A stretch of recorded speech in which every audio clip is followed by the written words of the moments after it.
All right. So the idea is here today that I want to give you an overview of a 12-month mentoring and coaching program called the Inner Circle. I think that it's mentoring and coaching and a 12-month guided journey around the areas that schools are discovering as being the most important.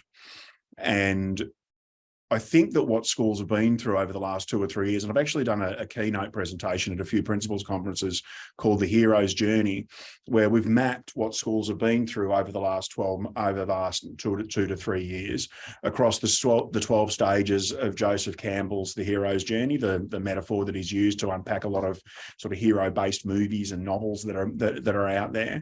And he says that in any of those movies, you leave your ordinary world and there's a call to adventure and there's trials and there's tribulations, and for some of you they were associated with masks and sanitizer and air purifiers, and now they manifest as a staffing challenge that I want to acknowledge is incredibly real in so many locations around Australia.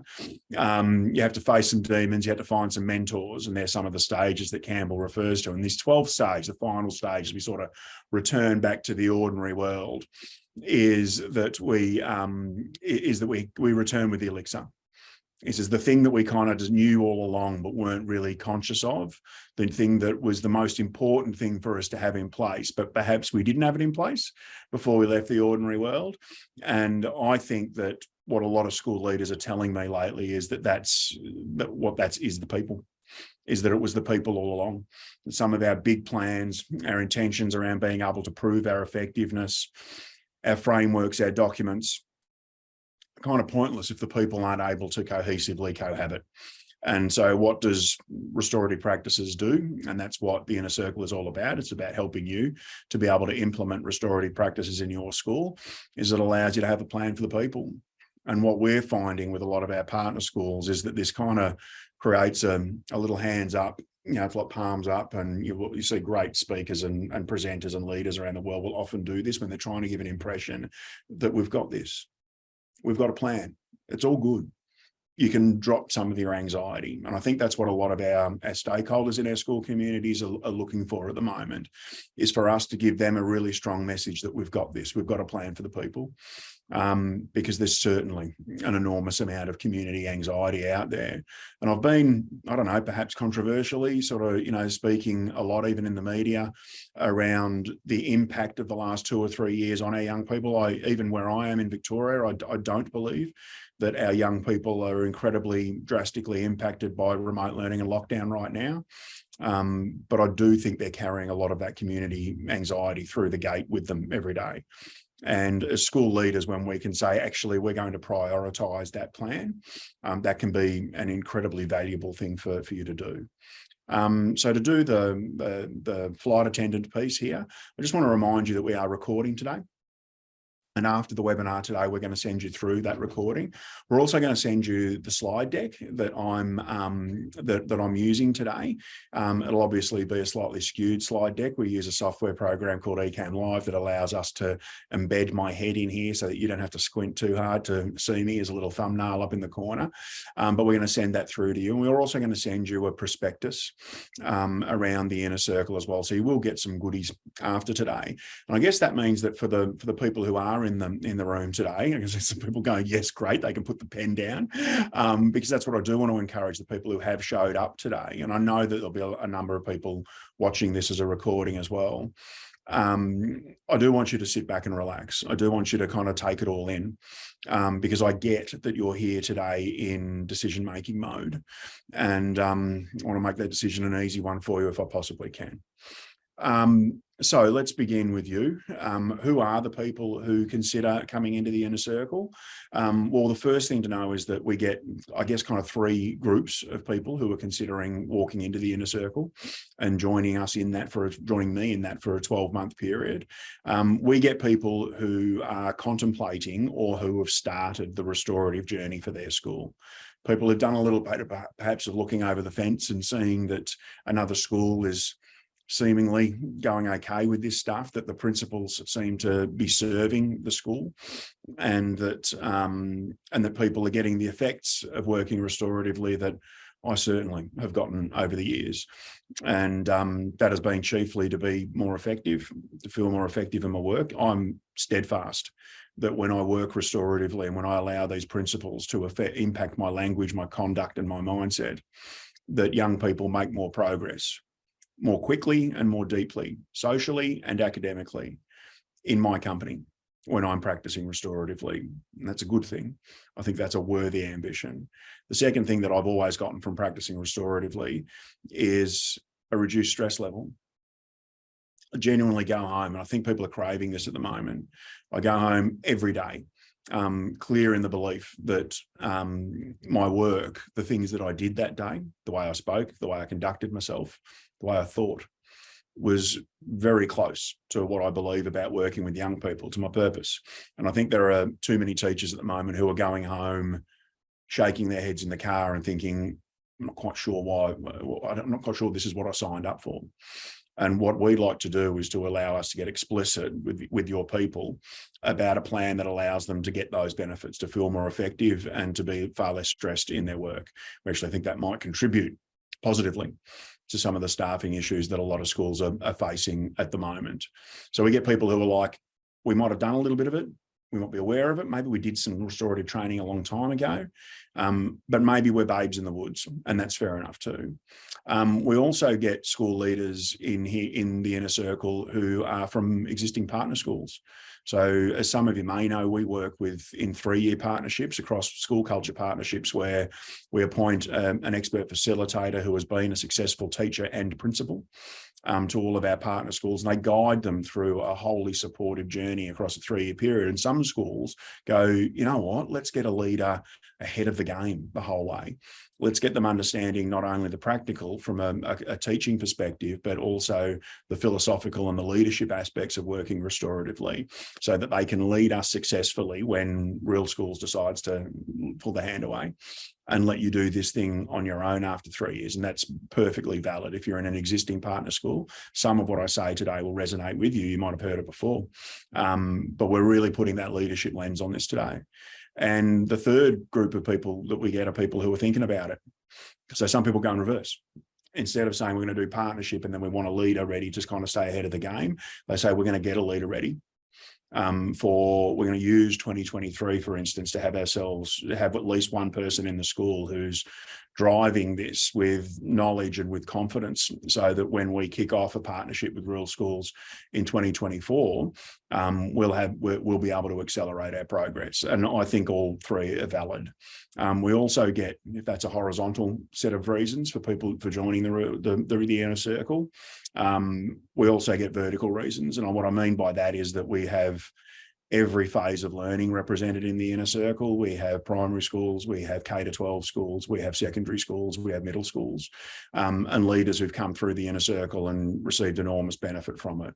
We've had leaders from some of our lowest socioeconomic, lowest ICSEA government schools in some of the most disadvantaged areas in Australia join the inner circle and get benefit. And we've had school leaders from some of our highest fee collecting private schools as well and get enormous benefit from it. They're motivated. Their motivators for being restorative in their school are often a little different, but the resources and the methodology and the thinking can be made consistent, because really all we're talking about is a simple methodology that's around language, conduct and mindset that's been unpacked in this little tome here by a bloke called Adam Voigt.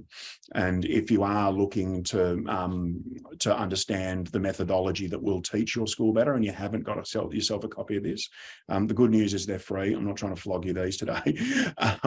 And you can just go to the Real Schools website, look under the books tab and get yourself a book really quickly, so that you've got something to maybe hold in your hand while you're sitting in the backyard over the summer, catching some sunshine. Hopefully, for those of you who share my geographical proximity in Melbourne, that happens soon.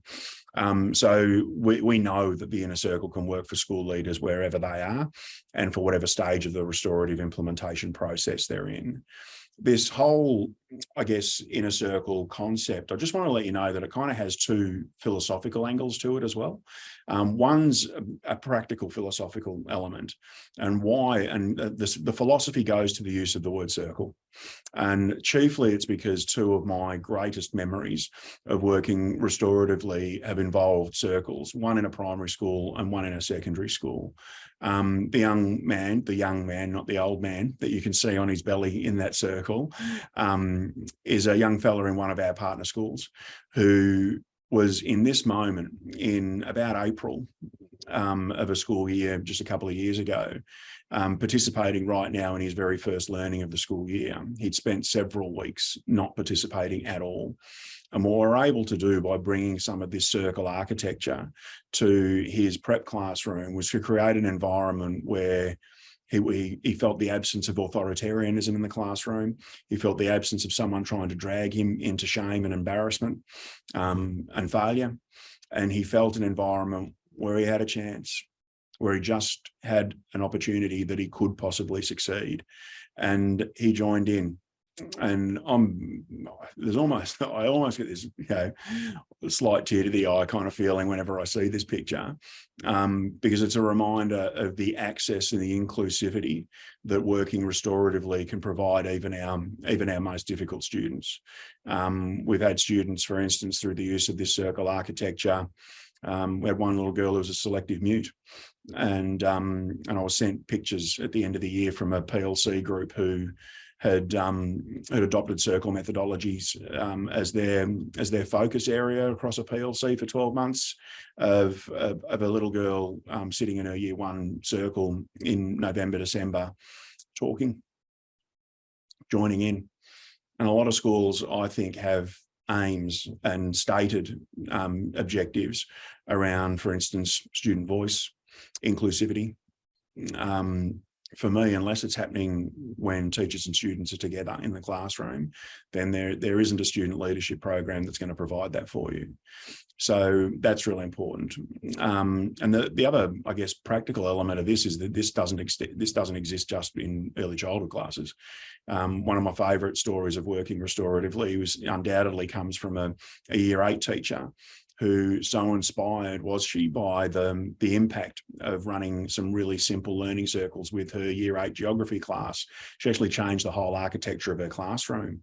She sent me a photo of all of the tables and chairs in her classroom pushed back to the walls, which I thought was unique at first. I didn't get it quite at first. And she had the chairs inside facing the wall. So if the students enter the room, they go and sit at a table facing a wall.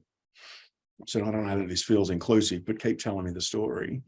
And she said as soon as she walks into the classroom now, she sits at a chair at the front of the room and says, "Turn your chair around, everyone, just a quick circle to kick things off."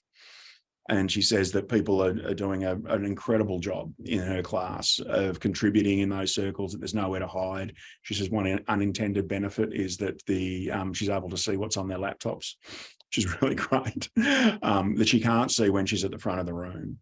And it's the front of the room that we're challenging through our inner circle philosophy, particularly for teachers, is we're saying that we don't need to be in an authoritarian position at the front of the room.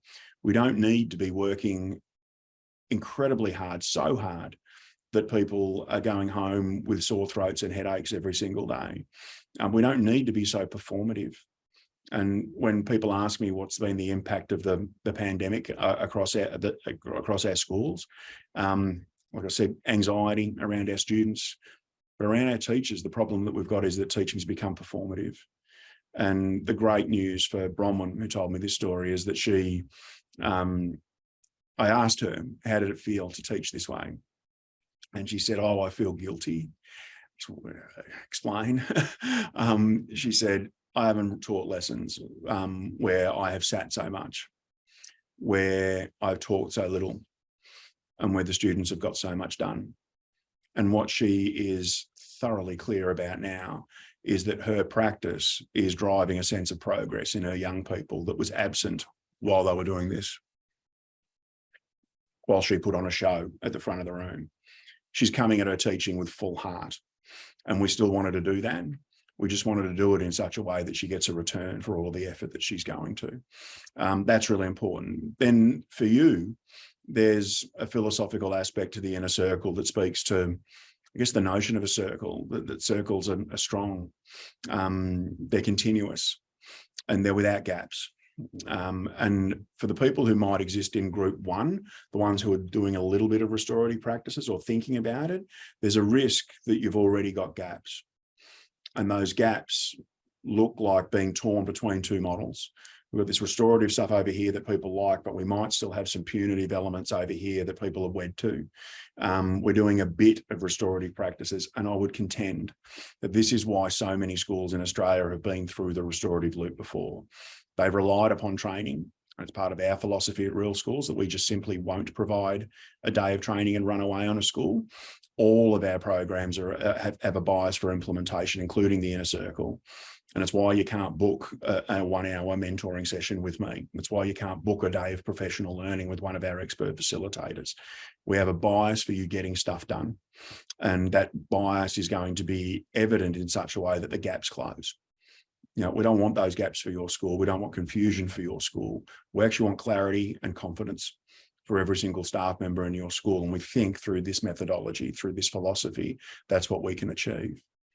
To get down to, I guess, the syntax of it, I don't think this is the most important slide, but you're going to want to know, what am I going to get for my investment here?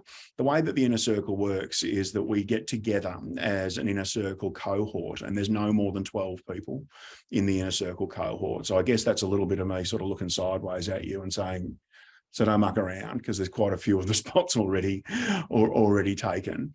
But we get together twice a term in an online forum that's very much about mentoring. Now, I draw a really clear distinction for myself between mentoring and coaching. Mentoring for me is you go to a mentor and you have very clear challenges that you want the mentor to help you with. Someone who's a subject matter expert, someone that you can trust. And that's what I need to do. I need to position myself as someone who knows this stuff inside out and whose advice you can trust. But we'll be asking you, what are the challenges? We want to work on context just as much as content as we wander through as we work through the inner circle. So you'll provide the context, I'll provide the content. And our mentoring sessions are always primed by your questions, and you'll be sent emails and you'll be sent little surveys about, okay, tell us what we need to talk about in this session. The wonderful part about coming together for that is that I don't think I've got an instance yet of somebody in an inner circle position asking a question that's been relevant only to themselves. There's always been value for everybody else who's in the room, and those sessions are incredibly valuable. But we'll also get together personally, and this is where the coaching part can come in a little bit more. A coach is someone who comes off the bench a little bit and tells you halfway, at halftime, that, hey, this is something you need to improve. And we'll have a personal productivity session every semester between you and me, one-on-one, where we're going to chat about what's going on with your school and with your implementation. And if there are challenges around the people, we're going to try and solve them together. We're going to pepper you with resource across the trip as well. So there's a series of podcasts around leading a restorative school that we will provide you with along the trip. And I did that thing at first of going, oh, right, am I a person who creates podcasts now? Am I one of those annoying people that kind of, everyone's got a podcast, everyone's got a blog there? Is that me? And I, to this day, I'm kind of a little surprised at how many people will send me a little text or an email that says, hey, I listened to this podcast on the way home last night. That was a ripper. That actually cleared up a lot of things for me. And I don't know about you, but I often did some of my best thinking in the car or on the train on the way home from work, when you can just tune out a little bit and actually absorb information effectively. So that's what those are for. And we're going to provide 4 ebooks along the way as well that are very much around the leading of a successful school culture. The other benefits are that full connection, you'll share all each other's details, and we'll provide platforms for you to be able to get together and talk and to be able to share not only your experience, but your resources. So we have a lot of schools who build, for instance, action plans, schools who develop policy geared around working restoratively, and we don't hide them away. This is one of the features of the inner circle, is that it's a thoroughly non-competitive environment. So we're not trying to impress each other, we're trying to help each other. And if you've got documentation and resource that's going to be of use to your school, we want to make sure that every other school in the inner circle gets access to it as well. And probably the other part that's really important, something that, if I'm really honest, I don't think I've emphasised enough over the years of running the inner circle, is that for every person who joins the inner circle, we give you a login that you can access the Real Schools member section, the member archive. Now, that's something that we've been building for years and years now, and it is just chock full of articles for school leaders, all of them for teachers. All of them are linked to the AITSL standards. You'd be able to take one, for instance, print it off, pop it in Pigeonhole, send it out to people, put it on the tables of your staff room. There are just as many videos in there that we call staff meeting conversation starters, and they're getting a revamp over the Christmas break. There was some really new and exciting content in there. There'll be there's dozens of articles on cultural leadership that you can share with your executive teams. There's a student leadership program. There's an individual behaviour planning template. There are blurbs for newsletters. There's just an enormous body of resources, ebooks, white papers, just sitting there ready for you anytime that you feel you need a hand. You just go in there and you do something that's reflective of a firm belief that I have, which is that great teaching and school leadership is 90% theft. And you go in and take what you need. And we think that that's an exciting resource. We've had one person recently tell us that it's a little bit like if you've ever watched MasterChef, the pantry to the MasterChef kitchen. When you walk in there, just go, wow, I can just take anything. And we think that's pretty cool. I also wanted to give you a bit of a glimpse into the fact that this isn't just something that we cobble together some pieces that list in a nice set of dot points as things you'll take, but this is actually a 12-month journey that we've embedded in a really serious methodology that reflects that bias for implementation. And one of the things you'll notice early in this is something that we actually apply in our professional learning with our partner schools as well, is that we start with the why. And I get that anyone who's read or watched a little bit of Simon Sinek will know what that's all about. But the truth is also that we begin with the why, because that's been the piece that's been missing from an implementation point for so many teachers, particularly teachers who are on the experienced end of the career continuum. We've been talking a lot recently about the fact that teachers are doing it tough these days, and that the differentiation that's required by a school leader to meet the needs of their teachers is a little bit like the differentiation that's required by a teacher to meet the needs of a diverse class. Early career teachers often high on enthusiasm, low on capacity. So they really just want to know how. We'll get to that. But for a lot of our teachers who are often really wed to their previous practice, and that's mainly because they've been practicing with a level of success for sometimes decades, they need to know why. They need to know why they need to bother. And we need to do that for you, because we need to reflect a respect for the fact that you're in leadership, which probably means that you've been in this caper for a little while and you know some stuff. And so what we need to do is to establish collective agreement that this is a trip worth taking. And we will show you how we do that with our partner schools. And as a result, we want you to be able to have the skills of being able to communicate that mission to your school, and to be able to have those with confidence conversations with people about why they should bother practicing differently at this point.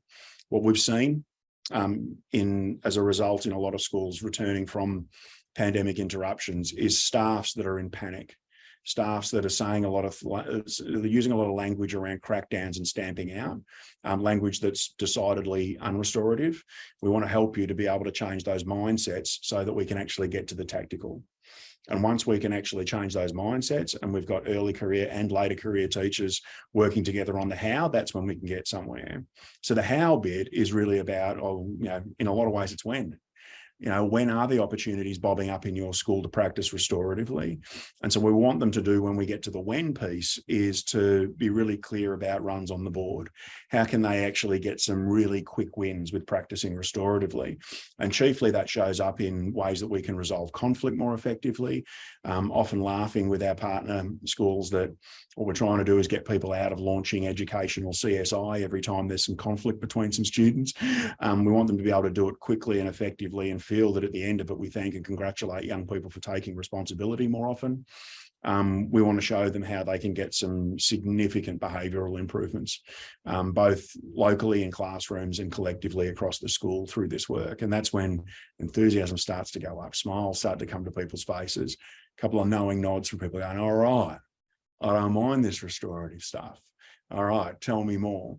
And that's what we want to do. And when we get to people telling more, that's when we can kind of move from the when pit, where getting quick runs, to the collective how.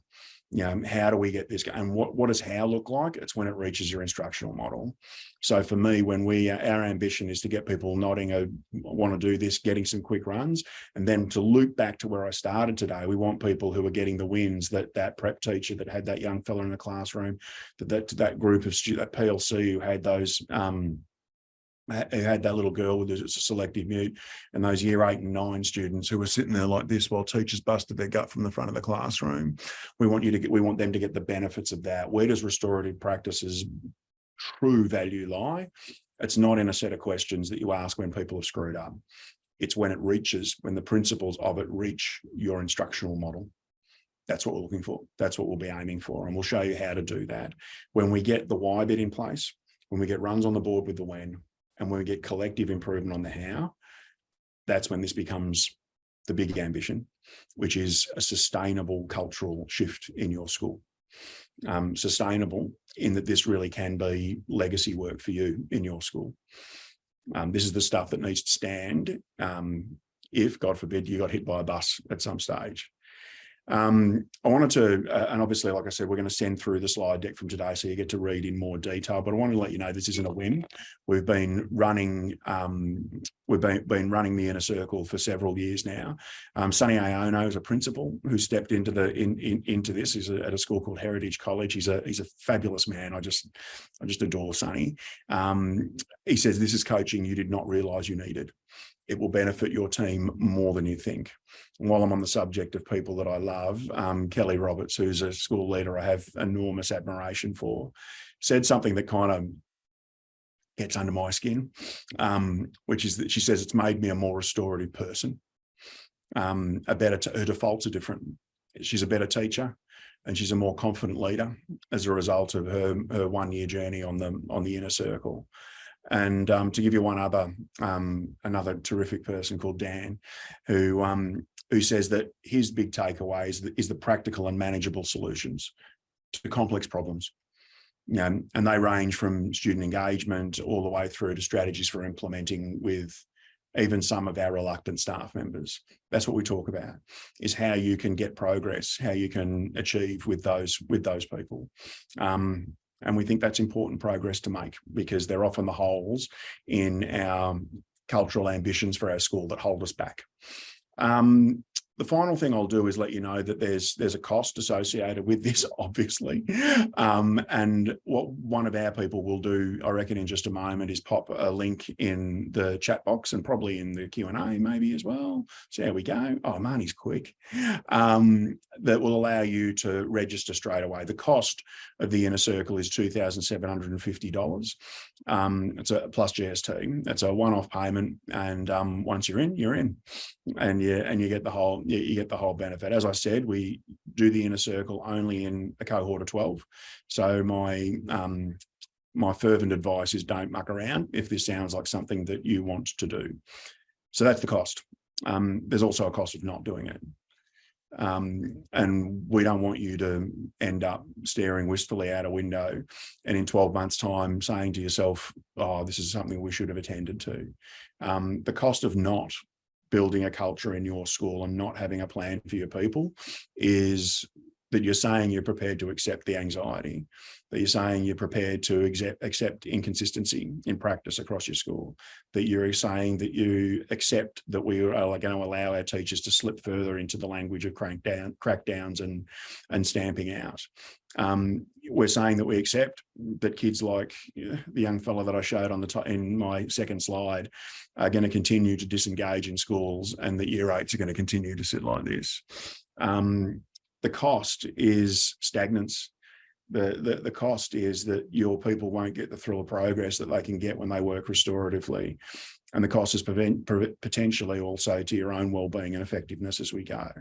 And I get that, this is me telling you the pain points before you make a significant investment, and but I'm honest about that. I can really say that the joy of working restoratively is a complete 180-degree shift from the misery that I've had in the past of leading in a school that's not going anywhere. Giving your people a plan for the people right now is, I would contend, the most important thing that any school leader can do. And thank you. I really appreciate it. I am going to do what I like to call a soft ending. I can see that there's a couple of questions here and there about this work, and I'm going to go to those. If you feel like you want to just make your own merry way and go quickly get a bite of lunch to make sure that you actually eat something today, I do fully understand, but I will stick around and answer any questions that are in the chat box or the Q&A box as a bit of a soft ending to the webinar. So thank you. Your time's precious and I really appreciate it. Hopefully this has given you something to think about and some value for your time. Question from Andrew. How do we navigate staff community saying, but we do Barry Strip, but we do respectful relationships, we do school-wide positive behaviour? Yeah, it's a really good question. When we work restoratively, what we're doing is creating an environment where any approach or program can thrive. So we're not in opposition to Berry Street. In fact, we had a conversation a while back with one of the Berry Street trainers who kind of gave us a little knowing look and went, "You people are like Berry Street for everyone, aren't you?" And we think we are. We think that there's a significant overlap between that. We get a lot of schools also saying that they're doing, for instance, respectful relationships, school-wide positive behaviour, PB4L, any of those, resilience project, count me out, not count me.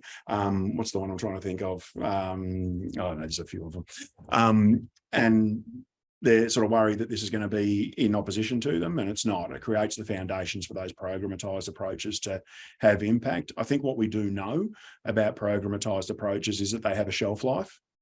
If they didn't, then any of those programs that we were running 10 years ago, we would have found that one of them would work and we'd be still running it. But we're chiefly not. We find ourselves cycling through different programmatized approaches. And so what we want to do is give those programs the opportunity to have maximum impact and longest shelf life. And a lot of our schools will tell us that some of those programs, for instance, give them the what? What do we want? We've got a behaviour matrix here that shows us exactly what we're looking for in certain places, and we're able to make that explicit for the kids. Our work is, how do you get it? How do you create an environment with language and with conduct and with architecture and with thinking that supports young people reaching some of those expectations that are in your matrix? And so we speak to that regularly.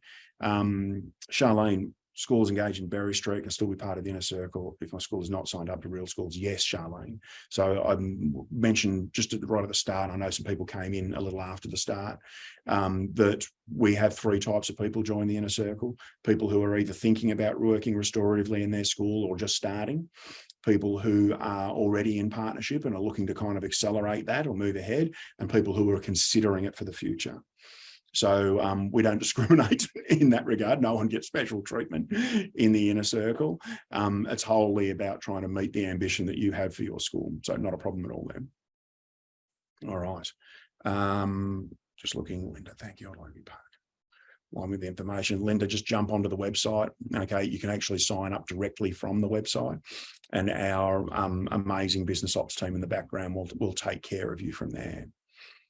All right. Do I have more? Yes, I do. Jennifer, is the circle approach conducive to explicit instruction, or is it in opposition to it? No, we're not finding our schools are saying that they need to abandon explicit instruction in order to be able to use a circle. We're actually saying that for a lot of our teachers, their instruction becomes easier and more explicit when they use circle architecture. To give you an example, when we, for instance, stand in front of a secondary class, I'm not quite sure where you are, Jennifer, but and the students are sitting in rows in, say, the traditional secondary environment, there are special spots. And that's why circles work. It's not magic. It's just the absence of a powerful position. And it doesn't mean teachers lose authority. They just take it in an authoritative rather than authoritarian way. And teachers are often able to provide some really clear instruction because the kids at the back of the room don't exist. Everyone's on an even footing. And this goes the same for primary teachers, who are often some teachers who are using explicit instruction, saying that they don't necessarily all the time bring the kids together on the floor in a clump. Why? Because there are special spots in the clump. We know where the kids are sitting who want to answer a question. They're sitting front and center on the teacher's feet. We know where the kids are sitting who need to answer a question. They're sitting at the back and using the architecture to increase the odds that they won't have to engage. Circles allow our instruction to be more explicit in that regard. And that's really exciting to see some of those schools working this way. All right, just checking that I haven't missed anything. The school improvements started across the school we work with. Yes, we do, Andrew. So we have some evidence that I'm really happy to send through. In fact, I think what we'll do is make a little note of sending you through some of the evidence that we've got. It's more from our partner schools, but we also have tools that we make available to you across the inner circle. One of them in particular is our confidence and competence survey. So what we can do is create a survey for your school that has 10, and they're basically 10 ACEL standards reframed twice, once in terms of practicing restoratively, and then again in their own confidence and competence. So what we do is send you a really simple link. The survey only takes 5 minutes, and teachers can assess against a simple statement. So it might be, how confident and competent do you feel about using restorative approaches to maximise classroom engagement? They self-assess from 0 to 10. And what you get is a data report that provides you with individual data. So you're able to see that, well, Mary put herself as a 3 out of 10. Well, that's someone I need to coach. But you also get mean scores. So you might be able to say, well, this is the area that our school seems to be struggling in. Hey, Adam, at our next personal productivity session, could we talk about this? Hey, Adam, at our next group mentoring session, could I raise this topic? And see what other schools are doing, what resources are available, where I could point you to be able to get support to address local need. So we've got some tools we've got some measurement stuff right across our schools that we work with. We're also going to do some measurement from within. We think that's important. Okay. I think that's my final scan. All right, I'll let you go, people. Thank you so much for coming along. Hope to see you in the inner circle. Spit it out, Lloyd. All right. See you all soon. Bye for now.